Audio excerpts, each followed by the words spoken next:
Hello friends, मैं हूं के फारूकी और आप देख रहे हैं अपना प्यारा चैनल बीपीएस स्मार्ट लर्निंग।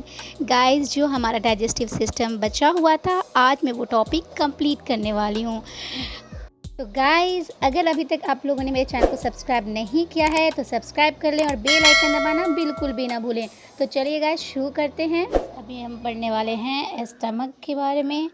तो मैंने स्टमक का एक रफ डायग्राम बनाया हुआ है, आपको दिखा दूँ।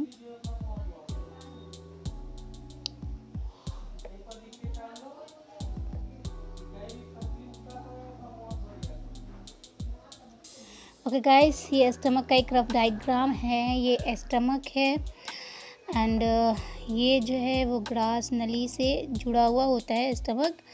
जैसा कि इसे पहले पढ़ चुके हैं गाइस के ग्रास ईसोफेगस जो होता है, ग्रास नली, ठीक है, उसके मदद से हमारा जो फूड होता है माउथ से स्टमक में आता है। ओके, माउथ से कहाँ आता है? स्टमक में आता है। ये गैस्ट्रिक ग्लैंड जो होता है उसे हिंदी में बोलते हैं जठर ग्रंथि। ओके, हिंदी में उसे बोलते हैं जठर ग्रंथि। तो गाइज, स्टमक जो है अमाशय, उसमें एक गैस्ट्रिक ग्लैंड होता है जिससे एंजाइम निकलता है। कौन सा एंजाइम निकलता है? तो उससे पेप्सिन नाम का एंजाइम निकलता है। पेप्सिन, ओके, पेप्सिन नाम का एंजाइम निकलता है जो कि प्रोटीन को जो है वो डाइजेस्ट करता है। और गाइस, जो भी मिल्क जो हम पीते हैं ना, मिल्क, दूध, तो उसको डाइजेस्ट करने के लिए ना एक स्पेशल एंजाइम होता है। तो उसको डाइजेस्ट करने के लिए ख़ास एंजाइम निकलता है जिसे बोलते हैं रेनिन। वो भी यहीं पर जो है जठर ग्रंथि से ही ये सेक्रेट होता है, रेनिन नाम का एंजाइम, जो मिल्क को डाइजेस्ट करता है। किसे करता है? मिल्क को डाइजेस्ट करता है। ओके, मिल्क को डाइजेस्ट करता है। गाइस, मिल्क में जो है ना कौन सा प्रोटीन होता है जिसके कारण जो है मिल्क वाइट होता है, दूध वाइट होता है? तो याद रखिएगा, मिल्क में केसीन नाम का प्रोटीन होता है, केसीन नाम का। ओके, केसीन नाम का एक प्रोटीन होता है मिल्क में जो मिल्क को वाइट कलर देता है, ठीक है। तो इसका रेनिन करता है डाइजेस्ट। लेकिन गाइस, क्या जो पेप्सिन और रेनिन एंजाइम निकलता है, तो क्या ये मतलब पहले एक्टिव होता है काम करने के लिए? नहीं। यहाँ पे एक आपने भी पढ़ा होगा कि यहाँ पे एक जो है इससे एक हाइड्रोक्लोरिक एसिड निकलता है। इससे ना जठर ग्रंथि से एक हाइड्रोक्लोरिक एसिड जो है वो सेक्रेट होता है। बट इसका काम पचाने का नहीं होता है, ये पचाने में काम नहीं करता है। ये जो है ना पचाने की क्रिया करवाने में काम करता है। यानी ये पेप्सिन और रेनिन को ना एक्टिव करता है कि वो जो है खाना को पचाए, यानी खाना स्टमक में आ चुका है और जाकर वो उसको पचाए। तो पहले जो पेप्सिन रेनिन होता है, जो ये ग्लैंड से सेक्रेट होता है ना, उस समय में ये दोनों एक्टिव नहीं होता है। हाइड्रोक्लोरिक एसिड है ना, यही इसे एक्टिव करता है खाना को पचाने के लिए। ओके गाइस, तो हाइड्रोक्लोरिक एसिड जो है वो इसको एक्टिव करता है। हाइड्रोक्लोरिक एसिड का ना बहुत सारा काम होता है। एक तो होता है कि ये इसे एक्टिव करता है, एंजाइम को ये एक्टिव करता है हाइड्रोक्लोरिक एसिड। एक ये होता है कि हाइड्रोक्लोरिक एसिड जो है ना गाइस, ये जो जीवाणु जो खाने के साथ आ जाता है, जितने भी छोटे छोटे माइक्रो ऑर्गेनिज्म जो होते हैं, ये जो खाने के साथ आ जाता है ना, उसे ये यहाँ पे ख़त्म कर देता है, ये उसको यहाँ पे जला देता है। गाइस, हाइड्रोक्लोरिक एसिड का जो pH वैल्यू होता है ना, pH वैल्यू वो होता है 1.5 से लेकर 1.8 तक। और गाइज, इतना तो जानते होंगे कि जिसका pH वैल्यू 7 से कम होता है वो अम्ल होता है। तो ये अम्ल है। ओके, हाइड्रोक्लोरिक एसिड है ये, इसलिए ये एसिड है। ओके, तो ये खाने को मतलब ये पेप्सिन और रेनिन को ये एक्टिव करता है कि खाने को डाइजेस्ट करे। और ये दूसरा काम ये करता है कि जो भी खाने के साथ माइक्रो ऑर्गेनिज्म आ जाते हैं ना बचकर माउथ से, यानी माउथ में, तो इसका मतलब इसको तो ख़त्म करता ही है। माउथ में भी जो है छोटे छोटे जो बैक्टीरिया वगैरह आ जाते हैं उसको ख़त्म कर देता है, जो को ख़त्म कर देता है। लेकिन जो उसके अलावा बच कर आ जाता है ना गाइस, उसे ये यहाँ पे पूरी तरीके से ख़त्म कर देता है। उसके बाद जो है स्टमक से फूड कहाँ जाता है? स्मॉल इंटेस्टाइन में जाता है गाइस। तो अब हम पढ़ेंगे स्मॉल इंटेस्टाइन के बारे में। स्मॉल इंटेस्टाइन, जिसका फिगर इस तरीके का होता है, डायग्राम स्मॉल इंटेस्टाइन का इस तरीके का डायग्राम होता है गाइस, स्मॉल इंटेस्टाइन का। इस तरीके का डायग्राम होता है इसका। जो गाइस ये वाला पार्ट है ना, यहाँ से यहाँ तक वाला पार्ट, ये पार्ट जो है ना यहाँ से यहाँ वाला, और एक पार्ट होता है यहाँ से यहाँ, और एक होता है जो यहाँ से फिर बड़े यहाँ तक, यानी उसके बाद जो ये यहाँ से बड़ी आंत जो है वो अटैच होती है गाइस। तो इंटेस्टाइन जो है ना गाइस, स्मॉल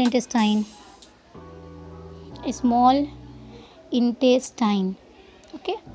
तो ये स्मॉल यानी छोटी आंत,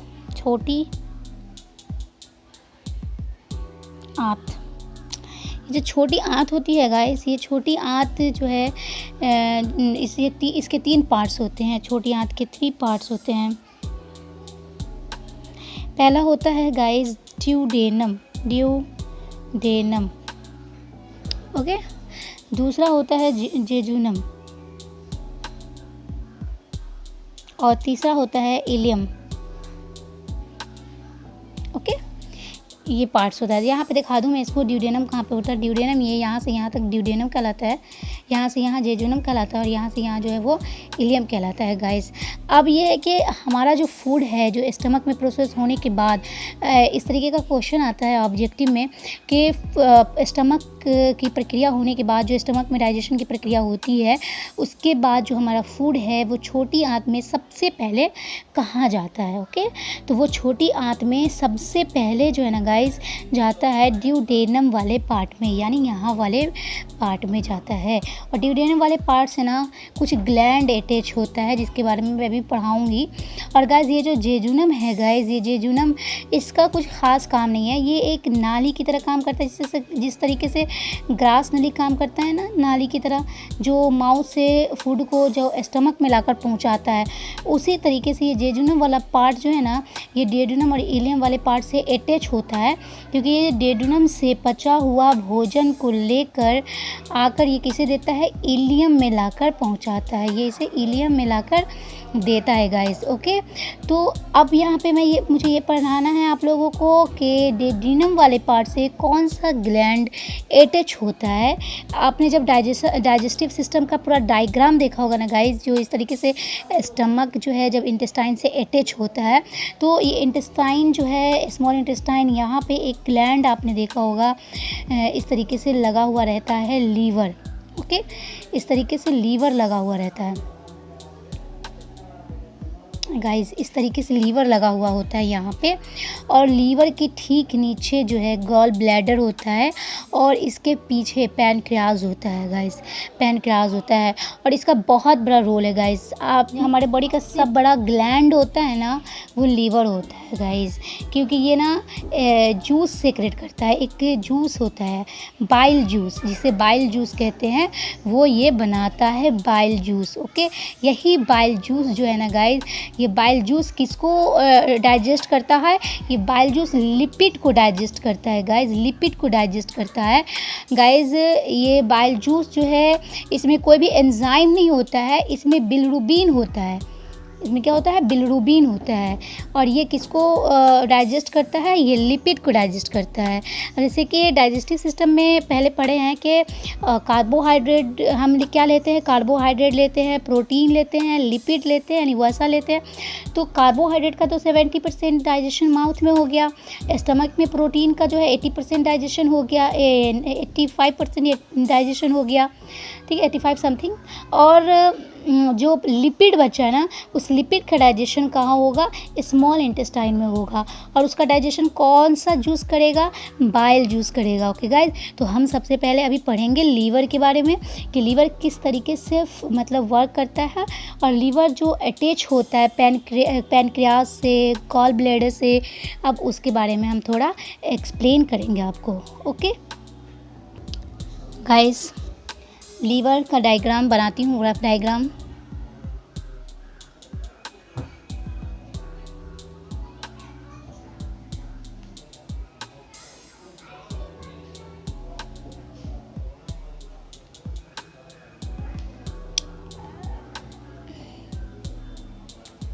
इस तरीके से लीवर होता है जो अटैच होता है स्मॉल इंटेस्टाइन से, और यहाँ पे इस तरीके से होता है। और यहाँ पे ना इसके गॉल ब्लैडर स्टेज होता है। गॉल ब्लैडर एक थैली के आकार का होता है, यानी एक थैले का काम करता है। ये स्टोर करता है। ये जो है ना, इसमें जो जूस इसमें जो जूस होता है ना, उस जूस को जब ये इसमें भर जाता है तो इस तरीके से गिरकर यहाँ ही स्टोर, गॉल ब्लैडर में ही आकर स्टोर होता है गाइस। इसके पीछे एक लीफ लाइक एक ग्लैंड होता है गाइस। लीफ लाइक होता है ये होता है पैनक्रियाज। ये क्या होता है? पैनक्रियाज होता है। इसे बोलते हैं गॉल ब्लैडर। इसे क्या कहते हैं? गॉल ब्लैडर इसे बोलते हैं गाइस, गॉल ब्लैडर। ओके। और गॉल ब्लैडर को हिंदी में बोलते हैं पित्ताशय। गॉल ब्लैडर को हिंदी में क्या बोलते हैं? पित्ताशय कहते हैं। और इसे बोलते हैं पैनक्रियाज। जो लीफ लाइक होता है ना, वो पैनक्रियाज होता है। पैनक्रियाज, इसे हिंदी में बोलते हैं अग्नाशय। इसे हिंदी में क्या बोलते हैं? अग्नाशय कहते हैं इसे हिंदी में। ओके। और लीवर को हिंदी में क्या बोलते हैं? लीवर को बोलते हैं यकृत। लीवर को हिंदी में बोलते हैं यकृत। ओके गाइस, लीवर का ना हमारे बॉडी में बहुत ज़्यादा बहुत ज़्यादा इम्पोर्टेंट रोल है। क्योंकि गाइस पहला तो काम ये है कि लिपिड को जो है यहाँ पे फैटी एसिड में कन्वर्ट करता है। लिपिड को ये फैटी एसिड में कन्वर्ट करता है। लिपिड को कितना 95% जो है ना, ये जूस, इससे जो निकलने वाला जूस है, ठीक है, ये इसे यहाँ पे इससे निकलने वाला जो जूस है ना, लिपिड जो है, लिपिड को ये जूस जो है यानी बाइल जूस, वो फैटी एसिड में कन्वर्ट करता है। किस में बदलता है? फैटी एसिड्स में बदलता है। ठीक है गाइज, ये जो बाइल जूस है, बाइल जूस, ठीक है, ये जो बाइल जूस है ना गाइज, ये बाइल जूस का जो पीएच वैल्यू होता है, वो पीएच वैल्यू क्या होता है? 7.5 से लेकर 8.5 तक होता है इसका पीएच वैल्यू। इसका पीएच वैल्यू क्या होता है? 8.5। अब बताइए गाइज कि 7 से ज़्यादा जिसका पीएच वैल्यू होता है ना, 7 से ज़्यादा, वो बेस होता है, बेसिक होता है, यानी क्षारीय होता है वो। इसका फॉर्म क्या होता है? बेसिक फॉर्म में होता है। ये बेसिक वैल्यू है इसका। ये बेसिक होता है, यानी क्षारीय होता है ये। ठीक है, ये क्षारीय होता है। ओके गाइस, सबसे पहले तो जान लें कि लीवर की जहाँ पे स्टडी होती है ना, लीवर की स्टडी को क्या कहते हैं? तो लीवर की जो स्टडी होती है गाइस, लीवर की स्टडी, ठीक है, लीवर की स्टडी को कहेंगे हेपेटोलॉजी। हेपाटोलॉजी, ठीक है, हिपाटोलॉजी। और लीवर का जो सेल होता है ना गाइस, लीवर का सेल, क्योंकि जानते हैं हमारा बॉडी जो है उसका यूनिट क्या है? उसकी इकाई सेल है, कोशिका है। कई सेल मिलकर एक टिश्यू का निर्माण करता है। तो लीवर का सेल जो होता है वो, उसका नाम क्या होता है? हेपेटिक सेल होता है। लीवर के सेल का नाम क्या है? लीवर के सेल का नाम हेपेटिक सेल है। हेपेटिक सेल है इसका नाम। और ये क्या बनाती है? ये बाइल जूस बनाती है गाइस। इसमें कोई एंजाइम नहीं होता है, ये बाइल जूस बनाती है और इसमें कोई एंजाइम नहीं होता है। ओके, इसमें बिलिरुबिन होता है, बिलिरुबिन होता है गाइस। ये गाइस आरबीसी के विघटन से क्या बनता है? बिलिरुबिन बनता है। अच्छा, एक बीमारी का नाम आप लोगों ने भी सुना होगा कि एक बीमारी है जिसे बोलते हैं पीलिया। क्योंकि ना वो जो बॉडी का कलर होता है ना, वो येलो सा होने लगता है। आँख, हाथ, फेस, जो भी हो, स्किन येलो पर पड़ जाता है। ये पीलिया होता क्या है? तो मैं बता दूँ, पीलिया क्या होता है? जब हमारे जब हमारे बॉडी में ना ये बिलिरुबिन ज़्यादा बनने लगता है तो पीलिया रोग हो जाता है गाइस। ये बिलिरुबिन का कलर ही येलो होता है। ओके, बिलिरुबिन का कलर कैसा होता है? येलो होता है। क्या होता है ना कि जब लीवर जो है ना आरबीसी का विघटन ज़्यादा करने लगता है, जब लीवर क्या करता है? आरबीसी का विघटन ज़्यादा करने लगता है, तो क्या होता है? बिलिरुबिन बहुत ज़्यादा बनने लगता है। अब गाइस, ये जो गॉल ब्लैडर है, गॉल ब्लैडर में जितना रह सकता है बिलिरुबिन उतना ही रहेगा ना। और जब ये फुल हो जाता है, यानी ये टैंक जब फुल हो जाता है, गॉल ब्लैडर जब फुल हो जाता है, तो यही बिलिरुबिन क्या होता है? बाहर निकल निकलने लगता है, क्योंकि गॉल ब्लैडर में तो ताला लगा होता नहीं है, कोई लॉक सिस्टम तो होता नहीं है कि वो यहीं तक रहेगा। तो ये गॉल ब्लैडर से बाहर निकलने लगता है और ये ब्लड में जाकर मिल जाता है। ये बिलीरुबिन कहाँ जाकर मिल जाता है? ब्लड में जाकर मिल जाता है, जिसके कारण शरीर पीला पड़ने लगता है और उसे कहते हैं पीलिया। इसीलिए इस रोग को क्या कहते हैं? पीलिया कहते हैं। ओके, क्योंकि अब फिर से मैं बता दूं कि ये जो आरबीसी के विघटन से ही बिलीरुबिन बनता है। याद रखिएगा, जो लीवर है ना, एक जूस सेक्रेट करता है लीवर। हमारे बॉडी का सबसे बड़ा ग्लैंड जो है ना वो लीवर ही है, और लीवर के नीचे ठीक एक गॉल ब्लैडर होता है उससे अटैच, जो यहाँ पे मैं फिगर बना चुकी हूँ गॉल ब्लैडर का। ये लीवर है और ये पैनक्रियाज है गाइस। तो लीवर एक जूस बनाता है, जो जब इसमें फुल हो जाता है तो वो लीवर का जूस जो है वो बाइल जूस कहाँ जमा होता है? गॉल ब्लैडर में जमा होता है गाइस, गॉल ब्लैडर में जमा होता है। लीवर का काम क्या होता है कि ये आरबीसी को विघटन करता है। ओके, तो उससे क्या बनता है? बिलीरुबिन बनता है। लेकिन जब लीवर ख़राब हो जाता है, डैमेज हो जाता है, किसी भी रीज़न से जब हमारा लीवर डैमेज हो जाता है तो वो आरबीसी का विघटन बहुत ज़्यादा करने लगता है। अगर तो बहुत ज़्यादा करने की वजह से बिलीरुबिन जो है बहुत ज़्यादा बनने लगता है, और यही बिलीरुबिन जब गॉल ब्लैडर में फुल हो जाता है गाइस, तो ये बाहर निकलने लगता शुरू कर देता है और ये ब्लड में जाकर मिल जाता है, जिसके कारण हमारा जिस्म येलो पड़ने लगता है। और ये बीमारी होती है पीलिया नामक बीमारी होती है, जिसे जॉन्डिस भी बोलते हैं।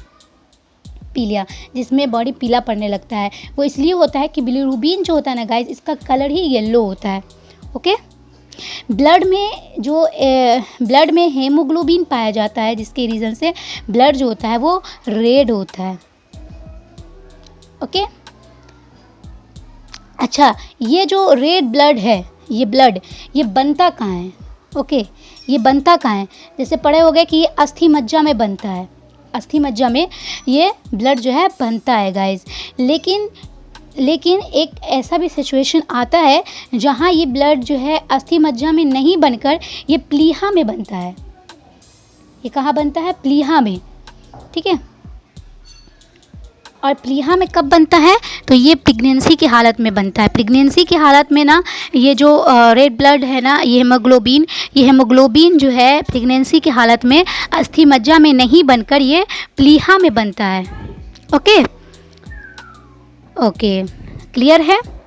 फिर बता दूँ, अच्छा, ये जो अब ब्लड जो है गाइस, ये ब्लड जो जिसका जो है एक टाइमिंग होता है, डेट होता है, जिसके बाद ये डेड हो जाता है, मर जाता है, वो 20 से लेकर 120 डेज़ का होता है। 20 से 120 का होता है। 20 डेज़ से कितने का होता है? 120 डेज़ का ही होता है इसका जीने का टाइम, समझो। ये उसके बाद ये मर जाता है। ओके, इसीलिए जो है ना लीवर को आरबीसी का कब्रिस्तान भी कहा गया है, क्योंकि ये उसका विघटन करता है। ओके, यहाँ पे ये इतने डेज़ में मरता है, 20 से 120 डेज़ इसके बीच। ओके, अच्छा गाइस, गॉल ब्लैडर जो है ना, गॉल ब्लैडर उसकी लंबाई होती है 8 सेंटीमीटर। गॉल ब्लैडर की लंबाई कितनी होती है? 8 सेंटीमीटर इसकी लंबाई होती है। ठीक है, और इसकी चौड़ाई कितनी होती है? इसकी चौड़ाई होती है 4 centimetre. Okay guys, gall bladder की चौड़ाई 4 सेंटीमीटर होती है और गॉल ब्लैडर की लंबाई जो है वो 8 सेंटीमीटर। पैनक्रियाज के बारे में पढ़ेंगे। पैनक्रियाज जो होता है वो लीफ लाइक होता है। इसका स्ट्रक्चर कैसा होता है? तो इसका स्ट्रक्चर लीफ लाइक होता है गाइस, लीफ लाइक इसका स्ट्रक्चर होता है। इसको हिंदी में बोलते हैं अग्नाशय। हिंदी में से क्या बोलते हैं? अग्नाशय बोलते हैं। इंग्लिश में से बोलते हैं पैनक्रियाज, और इसको हिंदी में बोलते हैं अग्नाशय। ओके गाइस, इसको हिंदी में क्या बोलते हैं? अग्नाशय बोलते हैं। अच्छा, पैनक्रियाज जो होता है ना गाइस, इसका पीएच वैल्यू क्या होता है? इसका पीएच वैल्यू होता है इसका 7.4 से लेकर 8.5 तक। और जब ये 7 पॉइंट से ज़्यादा है तो ऑब्वियसली ये क्या होगा? ये बेस होगा। ये क्या होगा?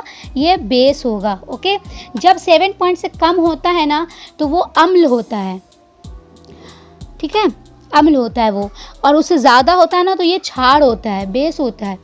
तो ये क्या होगा? ये बेस होगा। ठीक है, अच्छा गाइस, पैनक्रियाज का जो सेल होता है ना, जो वो 4 टाइप्स का होता है। पैनक्रियाज का सेल कितना टाइप्स का होता है? 4 टाइप्स का होता है।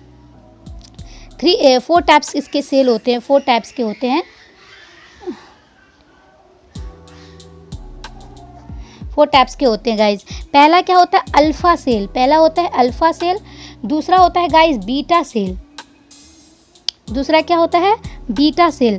तीसरा होता है गामा सेल और चौथा होता है एफ सेल। अब इसमें अल्फ़ा सेल जो है ना गाइज वो 20% है, बीटा सेल 70% है, गामा सेल जो है वो 5% है एंड एफ सेल जो है वो भी 5% है गाइज। अच्छा, इसमें जो बीटा सेल है ना वो एज अ एक्सोक्राइन ग्लैंड है गाइज, एज ए एक्सोक्राइन की तरह काम करता है ये। और ये जो एफ सेल है ना गाइज ये एज अ एंडोक्राइन ग्लैंड की तरह है, ठीक है। एफ सेल जो है वो पेनक्रियाटिक जूस सेक्रेट करता है। अच्छा, एक्सोक्राइन एंडोक्राइन ग्लैंड के बारे में मैं पहले भी बता चुकी हूँ, फिर भी बता दे रही हूँ कि एंडोक्राइन ग्लैंड वो उस ग्लैंड को कहते हैं जिससे जूस और एंजाइम सेक्रेट होता है, और एक्सोक्राइन उस ग्लैंड को कहते हैं जिससे हार्मोन सेक्रेट होता है। तो यहाँ जो एफ सेल है जो एज ए क्या कैसा काम करता है, एंडोक्राइन है, तो इससे क्या निकलता है, एक जूस निकलता है, जिस जूस को क्या कहते हैं, पैनक्रियाटिक जूस, यानी ये पैनक्रियास से निकलने वाला जूस है और इसे बोलते हैं पैनक्रियाटिक जूस।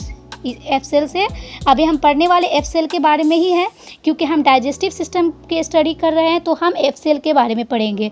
ओके। अच्छा, पैनक्रियास जो है ना गाइज, इसीलिए इसे ना क्या बोलते हैं पता है, इसे ना दो ये ग्लैंड जो ना एंडोक्राइन और एक्सोक्राइन दोनों तरीके से काम कर रही है, दोनों हैं, ठीक है। तो एफ सेल जो है गाइज, एफ सेल गाइज इसे कौन सा जूस निकलता है इस ग्लैंड से, तो इससे निकलता है pancreatic juice, pancreatic juice. Okay, pancreatic juice, ठीक है। पैनक्रियाटिक जूस जो है ना गाइस, पैनक्रियाटिक जूस ये इसमें ये जो है ना वो कार्बोहाइड्रेट, प्रोटीन और फैट का यहाँ पे पूरी तरीके से डाइजेशन कर देता है। एमालेस, ट्यूरिप्सिन और लिपेस, ये 3 एंजाइम होते हैं जो जूस होते हैं जो क्या करते हैं, जो कार्बोहाइड्रेट को, प्रोटीन को और फैट को पूरी तरीके से यहाँ पे डाइजेस्ट कर देते हैं। ये जो कार्बोहाइड्रेट का 30% बचा हुआ है ना, ये 30% को ग्लूकोज में पहले कन्वर्ट करता है और फिर ग्लूकोज को 100% यहाँ पे ये ग्लाइकोजन में कन्वर्ट कर देता है। फिर प्रोटीन को ट्यूरिप्सिन जो है वो ट्यूरिप्सिन जो 10% प्रोटीन बचा हुआ है उसको पेप्टोन में कन्वर्ट करता है, फिर पेप्टोन को 100% एमिनो एसिड में कन्वर्ट कर देता है, याद रखिएगा। और ये जो लिपेस है, लिपेस ये लिपिड को, वसा को जो है, जो 5% बचा हुआ है वो 5% को फैटी एसिड में कन्वर्ट करता है, फिर 100% यहाँ पे फैटी एसिड को ग्लाइसरोल में कन्वर्ट कर देता है। और जैसा कि पढ़े हैं कि डाइजेशन होता क्या है, तो यही तो होता है कि जो बड़े बड़े पार्टिकल्स हम खाते हैं, जो भी हम कार्बोहाइड्रेट, प्रोटीन या फैट, इसका जो हम बड़ा बड़ा पार्टिकल्स खाते हैं ना, ये बड़े पार्टिकल्स को हमारा सेल एब्जॉर्ब नहीं कर सकता है क्योंकि वो तो बहुत छोटा होता है। तो इस बड़े बड़े पार्टिकल्स का स्मॉल पार्टिकल्स में कन्वर्ट होने का जो प्रोसेस है, यही प्रोसेस डाइजेशन कहलाता है गाइज। यही प्रोसेस क्या कहलाता है, डाइजेशन कहलाता है। तो वही है, कार्बोहाइड्रेट किस में कन्वर्ट होगा तब जाकर इसका मतलब प्रोसेस कंप्लीट होगा, ये ग्लाइकोजन में जो है कन्वर्ट होगा। प्रोटीन किस में, एमिनो एसिड में होगा। प्रोटीन पहले पेप्टोन में, पेप्टोन से फिर एमिनो एसिड में होगा। कार्बोहाइड्रेट पहले किस में होगा, ग्लूकोज में, और ग्लूकोज से फिर ग्लाइकोजन में होगा। फिर फैट जो है, लिपिड, वो फैटी एसिड में और फिर ग्लाइसरोल में कन्वर्ट हो जाएगा। इस तरीके से यहाँ पे डाइजेशन उसका कंप्लीट हो जाता है गाइज। तो कौन सा जूस करता है, कौन सा, पैनक्रियाटिक जूस में कौन कौन से जूस होते हैं, तो एमाइलेस, ओके, और ट्यूरिप्सिन, एक होता है ट्यूरिप्सिन और एक होता है लिपेस।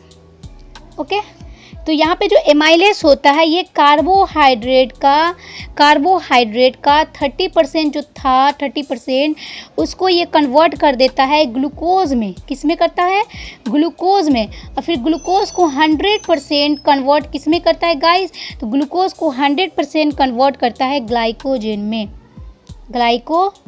में। और फिर ये जो ये जो है ट्यूरिप्सिन, ये प्रोटीन का जो ये 10% बचा हुआ है, 10%, उस 10% को किस में, पेप्टोन में कन्वर्ट करता है, पेप्टोन में। ओके, पेप्टोन से फिर 100% कन्वर्ट हो जाता है किस में हो जाता है, एमिनो एसिड में। और ये फैट का फैट का 5% जो था वो कन्वर्ट होता है फैटी एसिड में, फैटी एसिड, और फिर फैटी एसिड को 100% कन्वर्ट कर देता है किसमें, ग्लाइसरॉल में। ओके, तो इस तरीके से हमारा डाइजेशन यहाँ पर जाकर कंप्लीट हो जाता है। बट गाइस सिर्फ यहीं पर से काम नहीं चलेगा। अब हम क्या पढ़ने वाले होते हैं कि अब हमने जैसे कि हमने पढ़ा है कि जो स्मॉल इंटेस्टाइन होता है उसके 3 पार्ट्स होते हैं, वो 3 पार्ट में बटा हुआ है। एक पार्ट होता है ड्यूडेनम, दूसरा होता है जेजुनम, और तीसरा होता है इलियम वाला पार्ट। अब ये जो प्रोसेस ड्यूडेनम में कंप्लीट हो जाता है ना गाइस, उसके बाद जो है इलियम क्या करता है, ये जेजुनम क्या करता है कि वो ड्यूडेनम वाले पार्ट से ये भोजन को लेकर कौन से पार्ट में आता है, इलियम वाले पार्ट में आता है गाइस, इलियम वाले पार्ट में। और इलियम वाला पार्ट किससे अटैच होता है, लार्ज इंटेस्टाइन से अटैच होता है। अच्छा गाइस, उसके बाद लार्ज इंटेस्टाइन का काम क्या होता है उसको मैं शॉर्टकट में बताऊंगी, उसका ज़्यादा प्रोसेस नहीं है। लार्ज इंटेस्टाइन जो होता है ना वो भी 3 हिस्सों में बटा हुआ है। एक होता है, ठीक है, असेंडिंग कोलोन, एक होता है नीचे वाला डिसेंडिंग कोलोन होता है, एक असेंडिंग होता है, एक असेंडिंग कोलोन होता है, एक डिसेंडिंग कोलोन होता है, एक होता है ट्रांसवर्स कोलोन, ट्रांसवर्स कोलोन होता है। उसके बाद सिग्मोइड कोलोन होता है गाइस, सिग्मोइड कोलोन 4 टाइप्स के होते हैं। असेंडिंग कोलोन होता है, ट्रांसवर्स कोलोन होता है, डिसेंडिंग कोलोन होता है, सिग्मोइड कोलोन होता है। बस नाम याद कर लीजिएगा इसका क्या क्या होता है। पहला होता है गाइस, इसको इंग्लिश में ही याद कीजिए क्योंकि इसका हिंदी नाम बहुत टफ है और इंग्लिश में भी लिखा ही रहता है। हिंदी मीडियम के बच्चे भी इसे इंग्लिश में ही याद करें तो बेहतर होगा। Ascending colon, ascending colon. दूसरा होता है ट्रांसवर्स कोलोन, ट्रांसवर्स कोलोन। तीसरा होता है descending colon.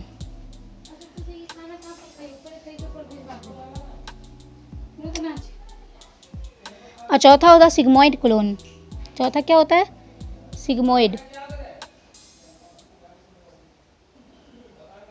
Okay, sigmoid colon. पहला क्या होता है, असेंडिंग। गाइस इस तरीके का कुछ बड़े आंत का डायग्राम मैं बना के थोड़ा दिखा देती हूँ। इस तरीके से अपेंडिक्स लटका हुआ रहता है इसके डायग्राम में, इस तरीके से बड़ी आंत होती है।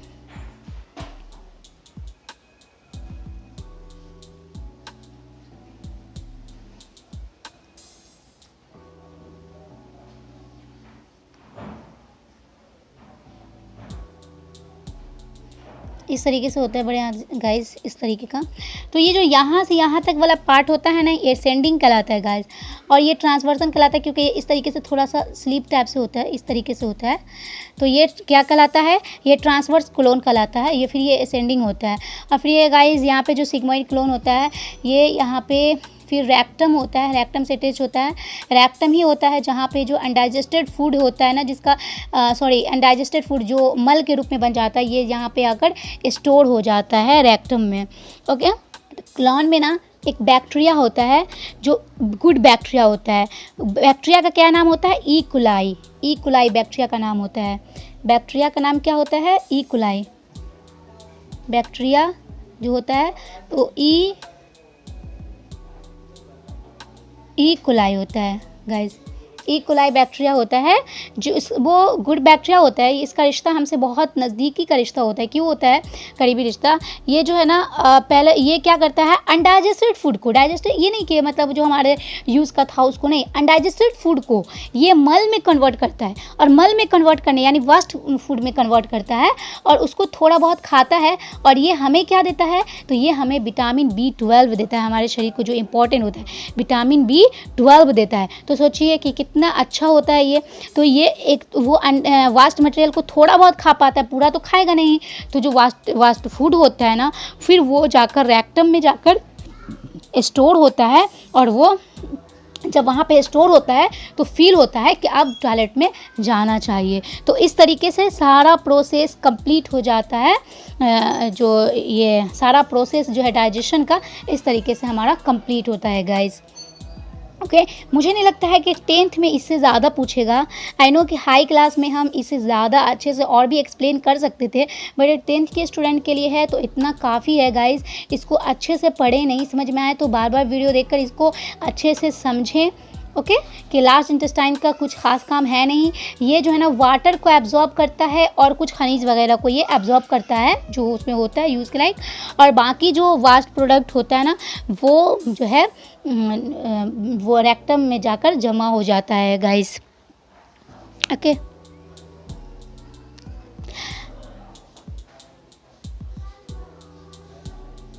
गाइस ये जो सिग्मोइड क्लोन है ना, ये कहाँ जाकर, मलाशय में जाकर ये खुलती है, ठीक है, जिसमें मल जमा रहता है और फिर अंतिम में ये जो है भाग ये जो गुदानाल होता है ना, गुदानाल एनाल कैनाल, ये गुदानाल जो है एनाल कैनाल कहलाता है, जो ये गुदानाल में जाकर एनस द्वारा, फिर एनस के द्वारा जो बाहर जाकर फिर ये खुलता है, यानी एनस द्वारा ये बाहर चला आता है।